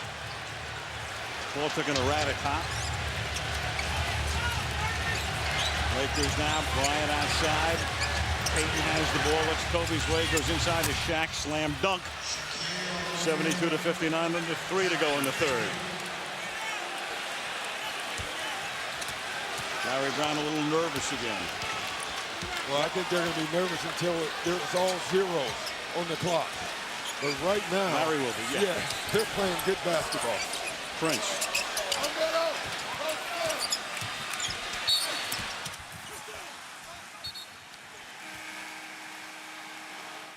O'Neal tonight, 17, Bryant 18. But the story has been Detroit's defense again. And Ben Wallace with 13 rebounds and 14 points, so he's done it on both ends. The technical foul will come after the personal foul on George, who looks over at Bernie Fryer and gets teed up. Yeah, and he earned the technical. There's no doubt about it. And right now at this point in the game, when your team is down 13 points, now 14 points, you can't afford to give up any free buckets. I don't think Phil Jackson was real happy about that technical foul, and that's why you see Devean George with that towel and sitting down. But there's nothing that Phil can do about it at this point. He's done all of the politicking and all of the carrying on, the manipulating that he could. Too late now. Here's Stewart. Al, Larry Brown is a consummate coach, even with this team dominating the game, a double-digit lead. The last time out, he told these guys, hey, this game is not over. We got to finish this quarter the right way. No wasted possessions, Al. Here's O'Neal. Can't get it. Larry Brown grew up in a Jewish family. He was born in Brooklyn and grew up in New York. His mom is 99. And I think his mom taught him, Larry, don't give yourself a Kenahara, which means don't say something prematurely. And so Larry has always lived that way. And Larry right now is not giving himself a Kenahara. No, he's not. And more importantly, he's making sure that his team knows that Rip Hamilton was hit in the face on that last possession. It was an accident, but he was definitely hit in the face, right in the nose, it looked like, by Gary Payton. Watch the arm, bam. That's why you wear that mask. It's safer over here, Al. Doc, it's safer over here than on the bench. That's what I keep telling you. 7 seconds on the timer. Billups. Here's Campbell free. Got it with O'Neal coming all the way out on him. Campbell went down. He thought he was fouled. Everything is falling right now. And a double technical now. Hamilton and Payton carrying on with each other. Well, that's the next step. You know, when you're getting dominated, the next step is to try to do other things, verbally get into it, see if you can throw them off this way, because no other way has worked thus far. And I love what Larry Brown is doing. He's going to take Rip Hamilton off the floor because he wants him to get it together, and he's thinking, listen, Rip, this game is not over. Lindsey Hunter comes into the game. Kobe Bryant will bring the ball up the floor. Bryant, 18 points tonight, 6 out of 15 from the field. O'Neal into the corner. Three-pointer here. Russell misses. Lakers keep it alive. Payton. Fox now. Shaq works it back out. Payton tries for a three. Nothing drops. Prince gets the rebound. See, that's a sign of desperation. You had guys who could have chosen to put the ball on the floor. Now they're trying to catch up with the three-pointer. That is not going to get the Lakers back in this game. The Detroit Pistons are playing the right way. They just continue to execute their offense, move the ball, be patient, and get their shots. And they're killing the Lakers defensively right now with their offense. Fox picks up his first foul. The Pistons this season holding 11 opponents in the regular season under 70 points. Fisher comes back in. In Larry Brown's 20-year career coming into the season, his teams have held opponents under 70 a total of 10 times. He did it more in 1 year than in 20 years. It's been one of the more dominating defensive performances of all time. And in the playoffs, maybe of all time. And their backs were to the wall in the Jersey series. And they came back to win 6 and 7. Bryant from another outside. Three. That's the third straight three. Now Bryant will drive, hang in the lane, nothing goes, and Ben Wallace with the rebound.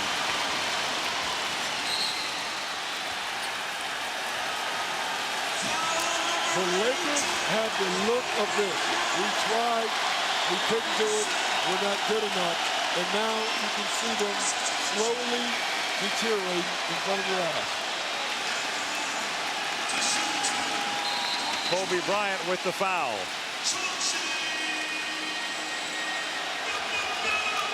But I got to make the point again. This is not the Lakers playing poorly.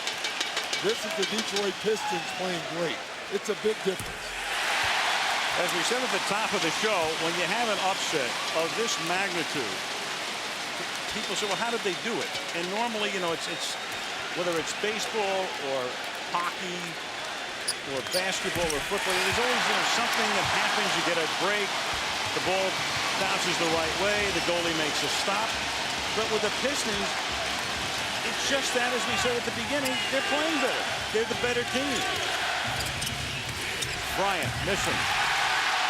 Campbell. Billups.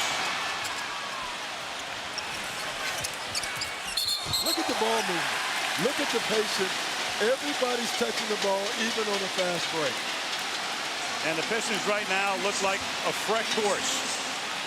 Well rested, running, flying down the floor, and the Lakers look like they're totally innovative.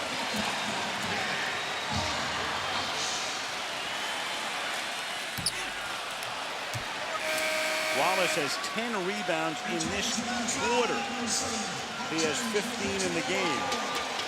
You know, every single game there's been a different guy. Chauncey Billups was dominant in one game. Rip Hamilton was dominant in one game. Rasheed Wallace was dominant in one game. And now tonight is Ben Wallace. You know, when you start thinking about MVP, I don't know if you can give it to one person. I think this should be a team MVP. I don't know if that's possible, but you have to think about it. They've got to give it to an individual according to the rules that I'm aware of. Change the rules. Yeah. Give it to a coach, too. Yeah, they could. They really could.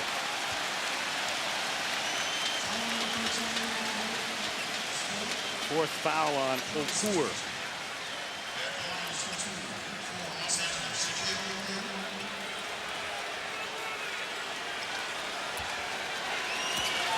O'Neal at the line is 3 out of 10.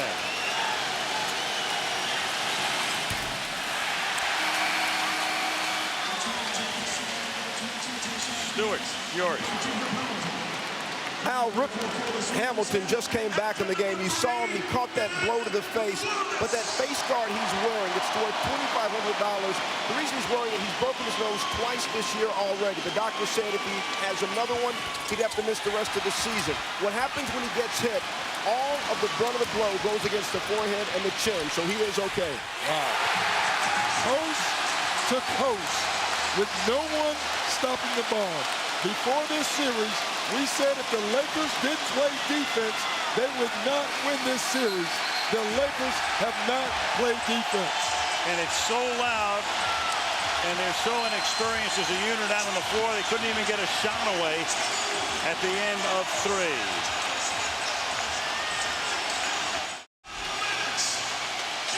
Al Michaels, Doc Rivers, Michelle Tafoya, Stuart Scott. Fourth quarter begins. William Davidson, whose WNBA team is shot, won last season's title, who owns the Tampa Bay Lightning, and they have the Stanley Cup. That man's had a pretty good year. Boy, I tell you. Lindsey Hunter starts the fourth quarter with a steal. Not one Laker cross half court. Shaq on the bench as we start the period. If you watch right now, Al, if you watch the body language, the movement, who do you think is winning and losing right now? The way the Pistons are playing, if you turn the game on right now, you would think, boy, they must be down. They're playing desperate. But they've been playing at the same pace. They have controlled the pace. And it's the Lakers who look always a step behind. Kobe goes to the hoop and gets fouled in the lane. Wallace.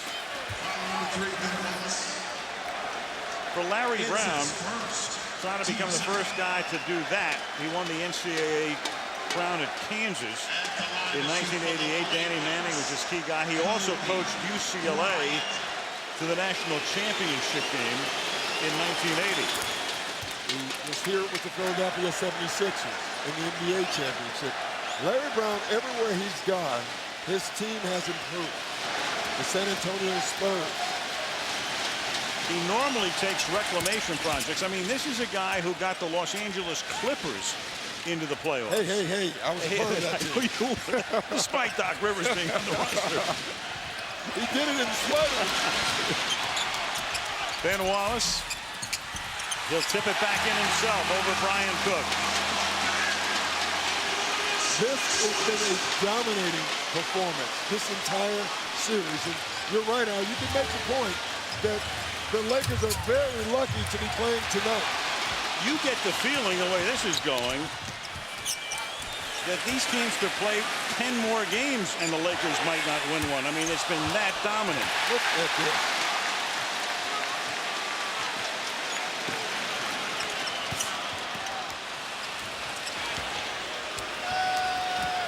Walton to Rush. Hamilton on Fisher.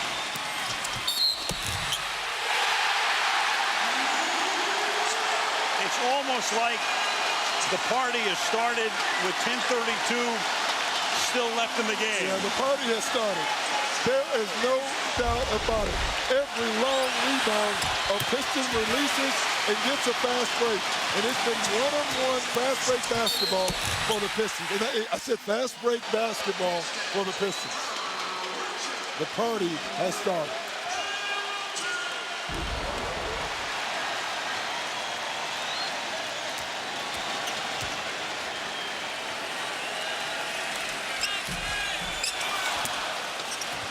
Doc, you may be the last coach ever hired under 60 years old. You know, when you think about what's happened since 2000, Dick Vermeil at 63 became the oldest coach to win a Super Bowl. Scotty Bowman, 68, the oldest coach to win a Stanley Cup. He only won 9. Jack McKeon, 72, won the World Series last year. And Larry Brown, who looks about 50 but is 63 years old, is on the verge of becoming the oldest to win an NBA title. Well, all I have to say is I hope I don't have to wait 23 years to win a title. Doc will keep this season over for you, baby.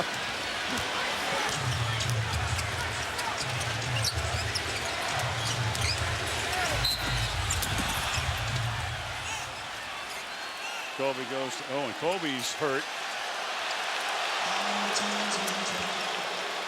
Bryant this season, of course, in addition to Colorado, was also hurt on a couple of occasions, missed about 15 games.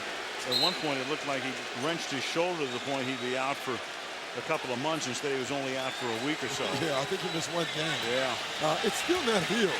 You know, when you talk to the team doctors, he may have to have surgery. They don't know after the season is over. The team is definitely going to have surgery. The team is going to have major surgery. Talking to Mitch Kupchak, the general manager today, as Wallace comes back in.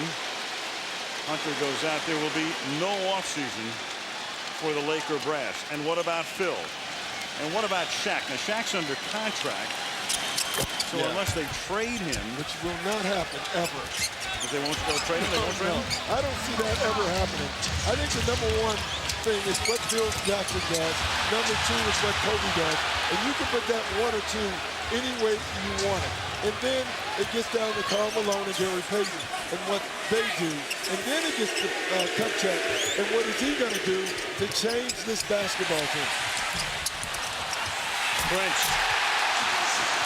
And that's without even mentioning the most important matter in Kobe's life. Yes. I mean, it's all moot unless he's acquitted. You know the what first about Malone, too? Yeah, Karl Malone, Gary Payton. Wow. The first thing that stands out watching this Laker team play is, you know, it was nice getting Karl Malone, and it was nice getting Gary Payton. But what this team needs is outside shooting in the worst way, because the Detroit Pistons have been able to sag and clog up the paint and haven't had to pay a penalty for it. So I think what you'll see with Mitch Kupchak is they're going to go out and search for shooters.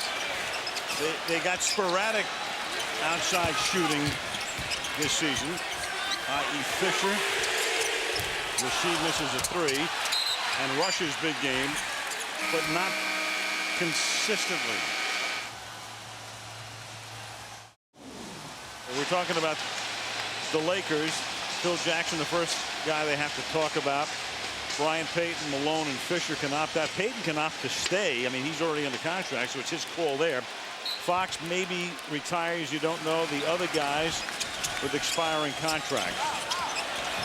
You know, Phil Jackson said something interesting, because all along I have told you and I believed that he would not come back. You asked him this morning if they lost, would that change his decision? And he said yes, it probably would. Yeah. That makes you think if they lose, which they are going to, he may come back and try to put this right. That would surprise me. As you know, though, in every sentence, you know, Phil goes from here to there. You know, he's like Enya. I still think it's Moonlight on the Ocean, yeah. It's slipped around, or whatever the lyrics are. But it's like you walk away and you go, huh? I still think he quits this year. I don't think he retires, though. I do believe we'll see him coach again, but not with the Lakers again. Here's O'Neal.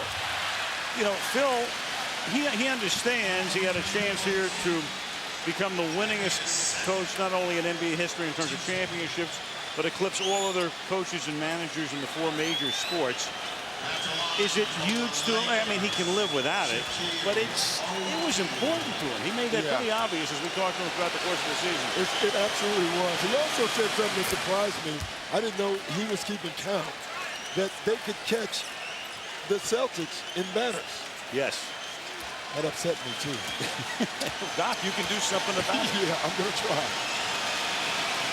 16-14 is the Laker-Celtic rivalry right now, with Boston up by 2.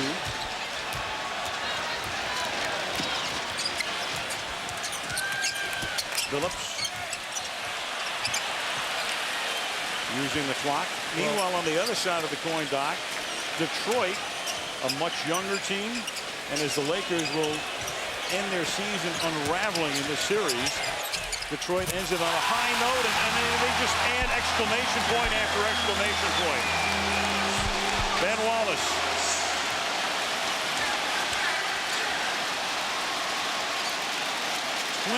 Rebounds for Wallace. Walton missing. So Detroit with a young team. Not that they're not going to go out and try to revamp. Every team does. I mean, San Antonio won the title last year. Changed 6 of the 12. Minnesota had a pretty good year last year. Changed 9 of the 12 and got better. Well, you know, the difference here is that Joe Dumars has done such a great job. If this goes in, my goodness. I mean, we would have had to leave the building. Doc, the crowd is already wrung out. Yes. But Joe Dumars has done such a great job with his team. He's not going to have to make a lot of changes. You know, they have to sign Rasheed Wallace, which I think they will. The Mehmet Okur is going to be a big thing, whether they can keep him or not. Other than that, this team will look very much the same. And don't forget about the rookie that didn't play this year. He will be a factor in the near future for this Pistons team. Darko Miličić talking about. You know, I couldn't remember his name because he hadn't played all year. There he is. We just call him Darko, yeah. The one thing he has to remove is those band-aids from his ear. He was piercing his ear. In the Eastern Conference Finals, they got infected, so now he has to walk around with band-aids on his ear. So he has to learn some things, there's no doubt about it. He needs a valet is what he does. Oh, my goodness. Or a good girlfriend. You know, Larry Brown said something really interesting about him. You know, he's so young, he's only 18 years old. Does he know how important the World Championship is? He said he might know more about the World Cup than the World Championship. Rasheed Wallace on a turnaround. But I'm going to say this again. I look at this Detroit Pistons team. Chauncey Billups was given up on. Ben Wallace was said that he couldn't be a factor. Rip Hamilton have been moved. Rasheed Wallace, they remind you of the Oakland Raiders. You know, Joe Dumars has looked at guys of castaways and have put them together and has turned this group into a terrific team. Rasheed being one of the guys. I mean, he was the walking technical foul, but he's been a choir boy in the playoffs and a very positive influence for this team, and a guy Brown wanted.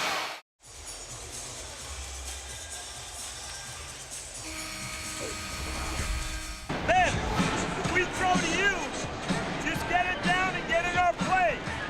We got to use clock.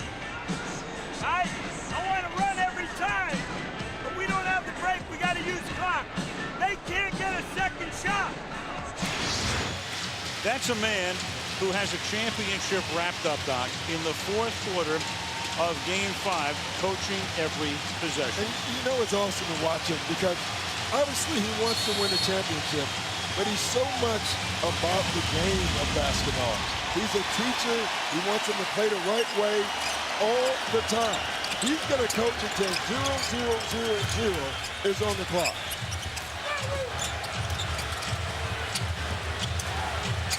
Rush. I'll tell you a guy getting a big kick out of this right now. Dean Smith. I'll tell you another one. Red Auerbach. Yes, you. Red's lighting up a cigar. If you don't follow basketball, you just watch. Red Auerbach's record was in jeopardy. Red is a very proud man. Yes, he is. Red loves that record. And Red and Phil have had long-distance barb fest. On the other hand, we're talking about Larry Brown playing for Dean Smith, North Carolina, knowing Dean for all of those years, in contact with him all the time, never calls him Dean. That's the coach. Yes.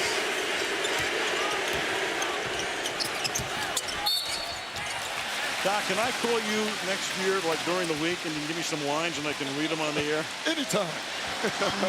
But I'll be watching you, I'll tell you that. Shaq on the bench.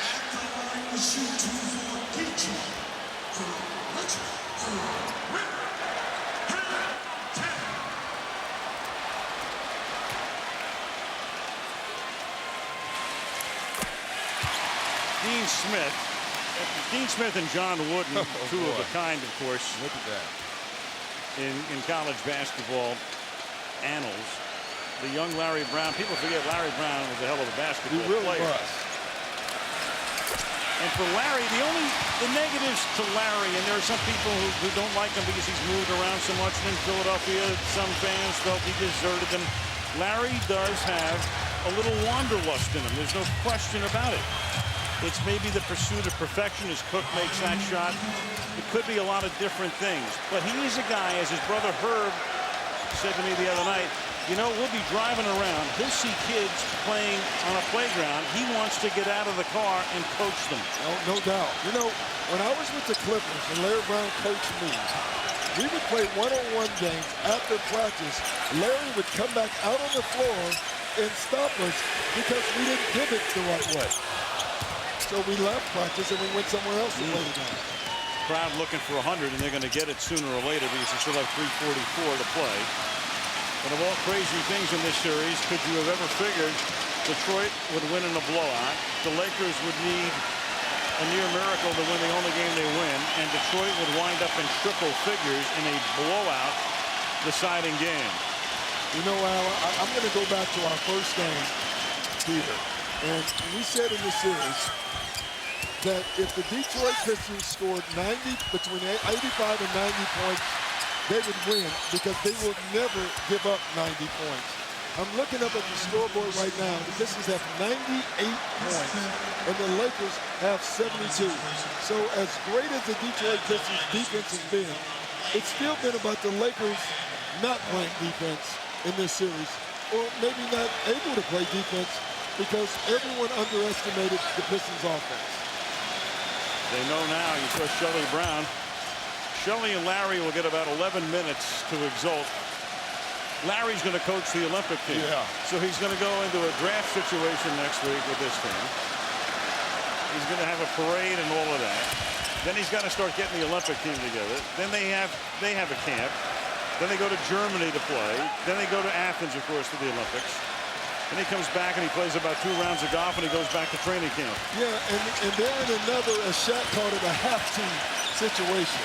you know, an HAFTO situation because he had to get this team to the finals after they made the switch to Rick Carlisle. Now he's taking the dream team, and he has to win the gold medal.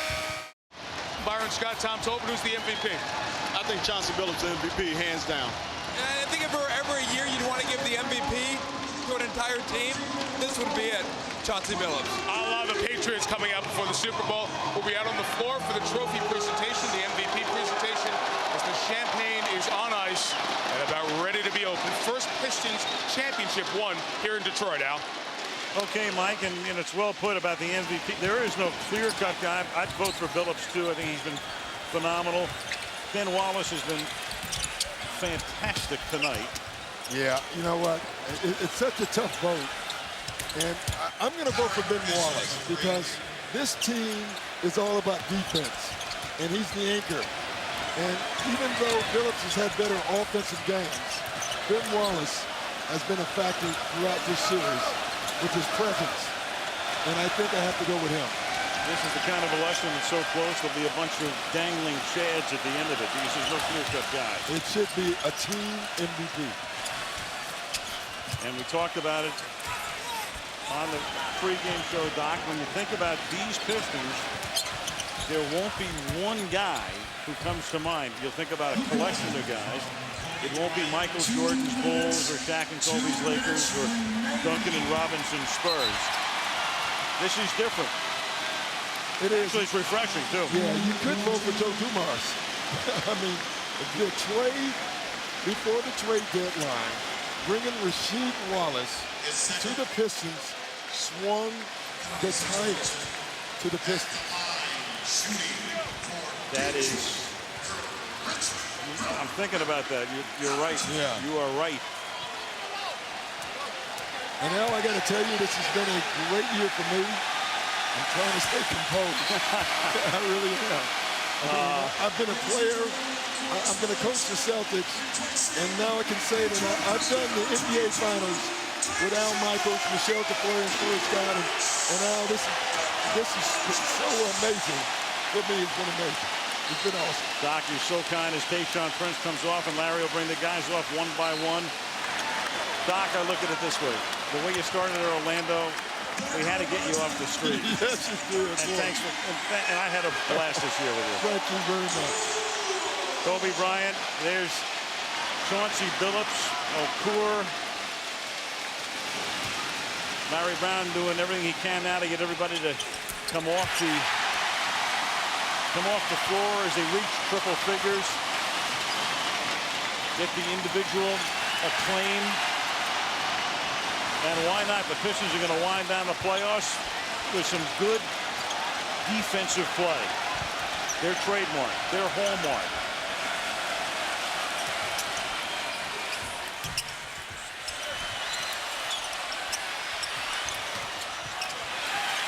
Again, those quick hands. James, Darko.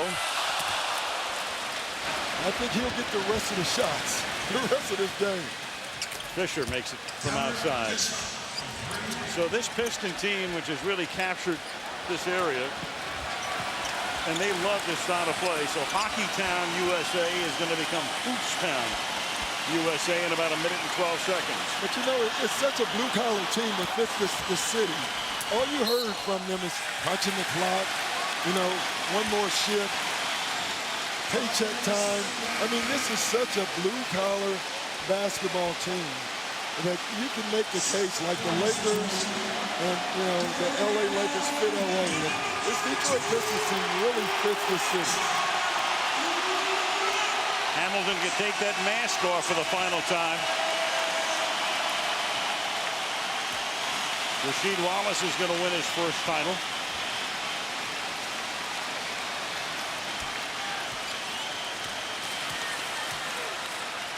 What a bizarre, just a bizarre end of the. I'm looking at those shots. Bryant, O'Neal, Jackson, Malone in street clothes, Payton. And of all crazy things, this team, which always seemed to come up with the clutch play, or the divine play when they needed it will end it like this. Well, they lived on the edge, Al, and against the Detroit Pistons, you can't live that way. I will say this. It would be ironic if Karl Malone ends his career in street clothes, since he played every game for the most part his entire career. Sure. And if Phil Jackson ends his career losing for the only time in the finals, he'll be 9-1 here. You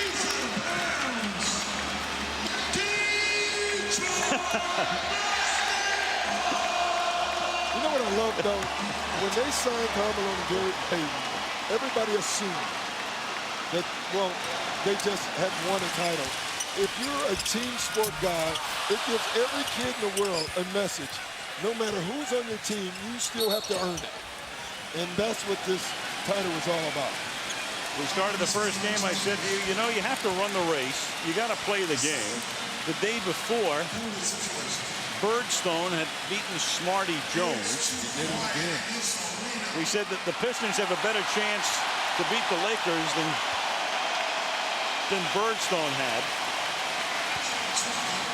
He's still running.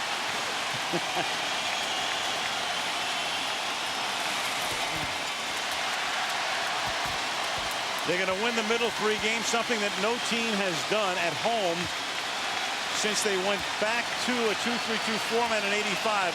There was actually a time in the mid-50s, believe it or not, when a home team won all 3 games in the middle. It was the Pistons. They were in Fort Wayne, but of all crazy things, they played those games in Indianapolis and beat the Syracuse Nationals. And the last team to win an Eastern champion, who were from the East, without Phil Jackson being involved, with the Detroit Pistons in 1990. Rick Fox ending the game hunched over his former teammate Lindsey Hunter and congratulating him as the clock ticks down. And the Detroit Pistons, wow, who won the NBA championship in '89 and '90, and the crazies just have to stop blowing up stuff in indoor buildings before we have a disaster. Thank you, Commissioner. But the Detroit Pistons have just shocked the Los Angeles Lakers. 100-87 to win the NBA title. The number 2 seed in the Eastern Conference. And for the Lakers, it truly will be the end of a particular era. They've had the 3 championships. They brought in the other guys. We talked about how much they'll revamp. For Joe Dumars, who was selected by Bill Davidson to run the team, he can exult. Phil Jackson will contemplate his future, and they'll talk about that very shortly, I'm sure, in the next couple of days as the confetti rains down at the Palace of Auburn Hills. Chauncey Billups, a likely candidate for the MVP award. And the Detroit Pistons, this gritty, gutty, defensive-oriented team, plays phenomenally on both ends of the floor and beat the Lakers in 5.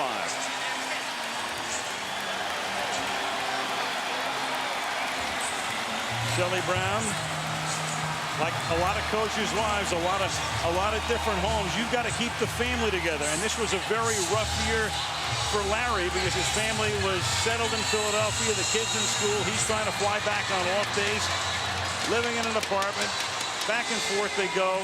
For Kobe Bryant, the biggest of question marks, of course, for him. Yes. And so the complete contrast and evidence here as the game is over. Well, you just look at this entire season, and this Detroit Pistons team always believed that they could. They played the same way all year, and you knew every time you played this team that they were going to come out and play hard, play great defense, and as we've said 100 times now, play the game the right way. There's a lot of people smiling at this basketball team. Stuart Scott. Tayshaun Prince, you guys did something that nobody outside your locker room thought you would. It wasn't just that you beat them, but how? What did you all know that nobody else did? We just took it to them, man. We knew we could play with everybody in this league, and I think we showed it today. But obviously, they came out, gave it everything they have, and we just kept fighting. We kept fighting, and it was just an all-around effort by everybody today. Everybody in your locker room was concerned about one thing coming into this game, not to get so uptight that you try to do too much individually. How did you blow them out like this? Hey, this is a situation where it was like a last game for them. We said the same thing for us. This is the last game. Look at it, us being down 3-1. That's how we took it. We haven't seen you smile the entire series, man. Give me one. You know what? I'm feeling so happy right now. It's all inside, but man. There's a chain around town that goes Detroit basketball, and the guy who originated it is the PA announcer here. He'll take us to the ceremony. Mason.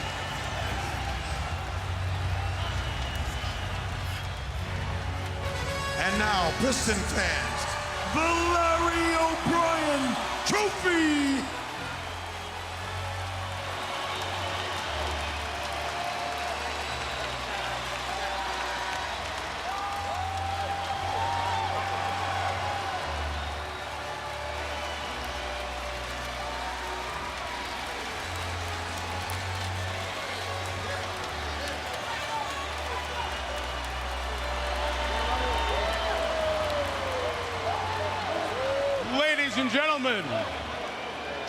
Ladies and gentlemen, we welcome you. I guess the address has changed here. This is now 4 Championship Drive in Auburn Hills, Michigan. Here to present the Larry O'Brien Trophy to the world champion Detroit Pistons, the commissioner of the NBA, David Stern. Against the celebrated and valiant effort by the Los Angeles Lakers, your Detroit Pistons demonstrated that fairy tale endings do actually occur in sports, as rare as they may be. Against all expectations, but because of hard work, very hard work, and teamwork, I'm delighted to congratulate Bill Davidson, the owner of the Pistons,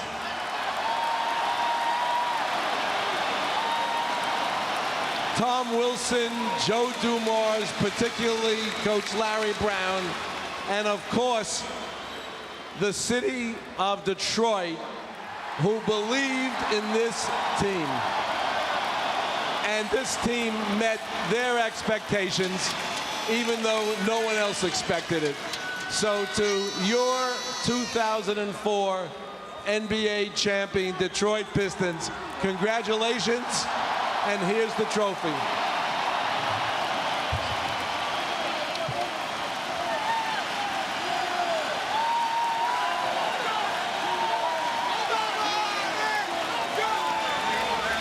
Let's take that, Ben. Mr. Davidson. Now you have the WNBA championship, the Stanley Cup with the Tampa Bay Lightning. I know all the championships mean so much, but I've seen you in the practice facility, seeing these guys. This is your baby. This one has to be super special to you. Absolutely, it is, and this is the greatest. I always have to be a little careful that I say I like them both equal, but this is a great night, and the guys did a tremendous job. Congratulations, Bill Davidson, owner of the Detroit Pistons. We have to get Larry Brown over here. Coach Larry Brown.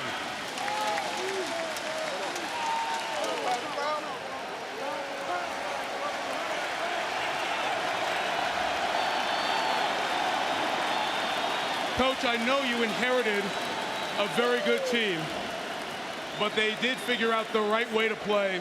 It seemed like the right fit for the coach and the players.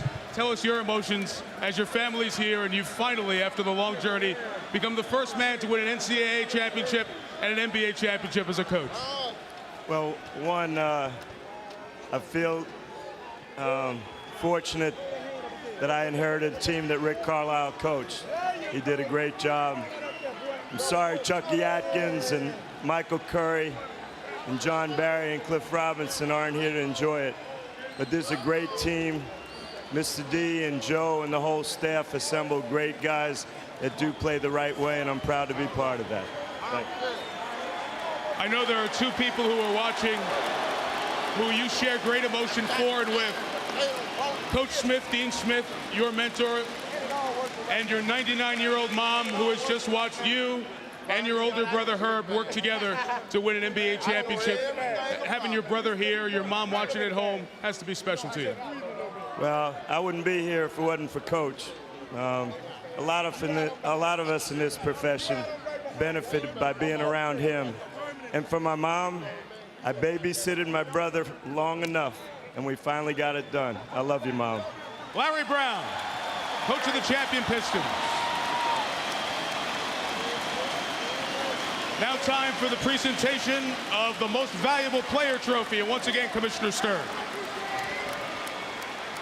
You saw it, 21 points a game, over 5 assists. The 2004 NBA Finals MVP, #1, Chauncey Billups.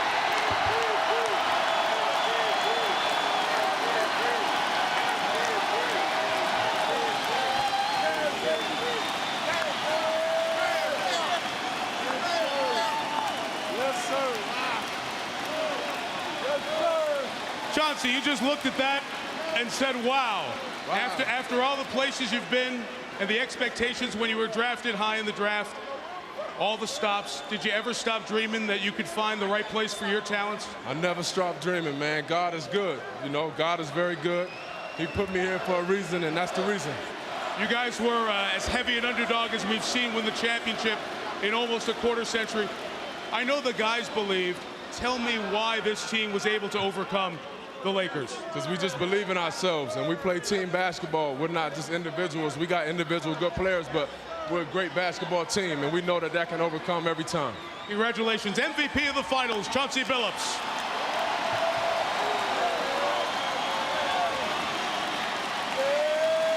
I would imagine you would like to hear from Joe Dumars. Joe Dumars, finals of the NBA MVP of the finals, I should say, joins Jerry West as the only people to be finals MVP and the architect of a championship team.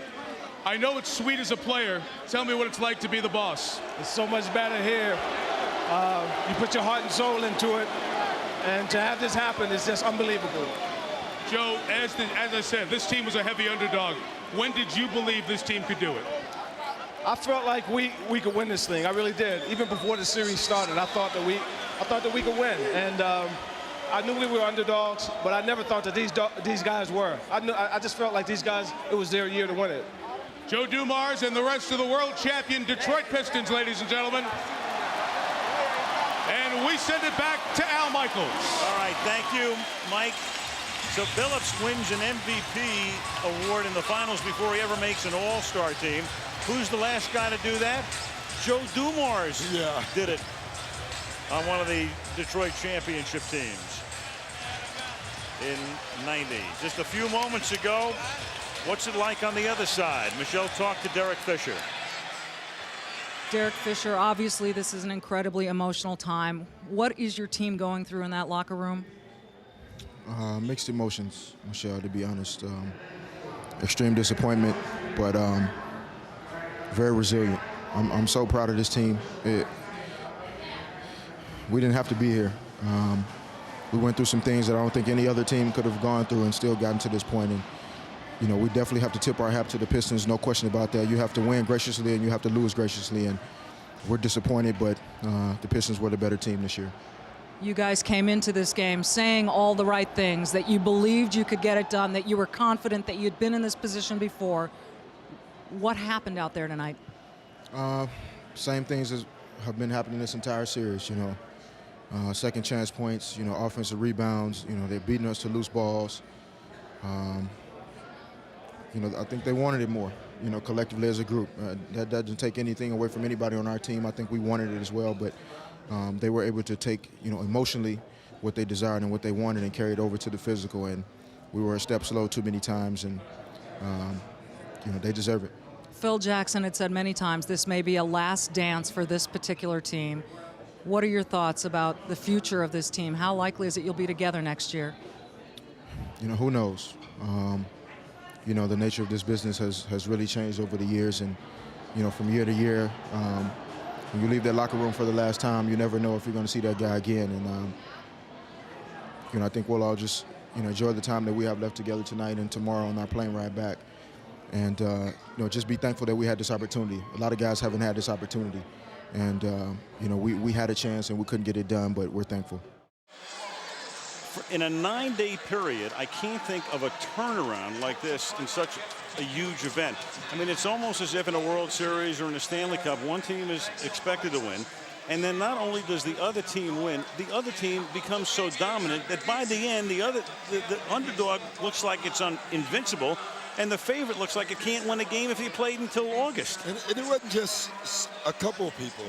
It was most people. I mean, experts, quote-unquote experts, saying 5, can it go 4? And when you heard that, it was all about, can the Pistons win one game? If they won one game, it would be a good series. I mean, this was a dominant performance, and it was a great team performance. Before we go, Al, I want to say that Al Michaels here has just completed the Grand Slam. He's done hockey, basketball, baseball, and football, all the world championships, and that's pretty awesome. And the world barrel jumping championship. Yeah. I wanted to leave that part out. We're not going to put it in there. You know, it was so interesting watching the teams walk off. I mean, the Lakers, and clearly they'll be broken up in some measure to a large extent in all likelihood. It will. And then Larry Brown, and you know, I'm just watching Larry, and he's talking about his 99-year-old mother, and you saw the way he was, and it's never been about Larry. And by the way, I saw his other wonderful moment in life, his only hole-in-one on the golf course, one of 5 people to view that. Yes, exactly. And it's always about the others, and he is so elated for his players, for the coaches that he's worked with, for the kids he's brought along. And I can't think of a guy in that profession more respected than Larry Brown. Well, he reminds you of the John Wooden of the NBA. I mean, John Wooden was a lot like Larry Brown, that all the titles and all the accomplishments that he had and Larry Brown has, he always talks about the greatness of the players and everybody else around him, almost deflecting what he's done. Larry Brown is a great basketball coach, and he's known around this league as the coach's coach. So it's rare that other coaches, because this is competitive league, but it's rare that other coaches are happy for a coach when he wins a title, but everyone's happy for Larry Brown. He's helped turn the balance of power a little bit back to the East. You'll keep that going. Yes. My man going to the Boston Celtics. Someday again, I'll come out of retirement when you're finished with the Celtics. Oh, thank you, Al. Great series.